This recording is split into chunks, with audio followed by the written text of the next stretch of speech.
சிட்டுக்குருவியின் ஆசை ஒரு மரத்தின் கிளை. அதில் அழகிய தூக்கணாங்குருவி கூடு தொங்குகிறது. இரண்டு தூக்கணாங்குருவிகள் மிகுந்த சிரமப்பட்டு ஒரு கூட்டை கட்டுகின்றன. அவை அந்த கூட்டில் சந்தோஷமாக வசித்து வருகின்றன. தூக்கணாங்குருவிகள் இரண்டும் இரை தேட வெளியே செல்கின்றன. அந்த சமயம் பார்த்து ஒரு சிட்டுக்குருவி பறந்து வந்து தூக்கணாங்குருவியின் கூட்டுக்குள் நுழைகிறது. எவ்வளவு அழகான கூடு இது! உள்ளே சென்று பார்க்கலாமே. தூக்கணாங்குருவி கூடு. சிட்டுக்குருவி உள்ளே இருக்கிறது. இரை தேடிச் சென்ற தூக்கணாங்குருவிகள் திரும்பி வருகின்றன.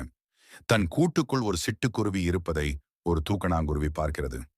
குருவி அக்கா, இது எங்கள் கூடு. நீங்கள் எப்படி உள்ளே வந்தீர்கள்? தயவு செய்து வெளியே போங்கள். நான் போக மாட்டேன்.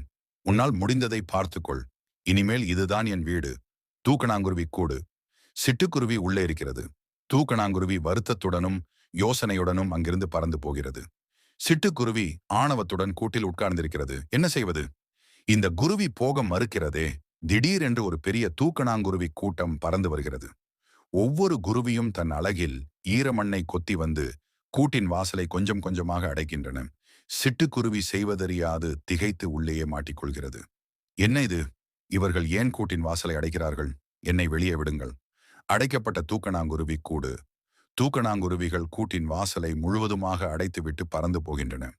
அடுத்தவர் வீட்டுக்குள் நுழைந்தது தவறு என்று தாமதமாக உணர்ந்த சிட்டுக்குருவி அந்த கூட்டுக்குள்ளேயே மூச்சடைத்து இறந்து போகிறது. யோ, நான் செய்த தவறு எவ்வளவு பெரியது! நீதி.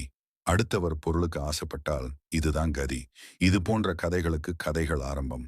சேனலை லைக் பண்ணுங்க, சப்ஸ்கிரைப் பண்ணுங்க. கீழே இருக்கிற பெல் பட்டனை மறக்காம கிளிக் பண்ணுங்க.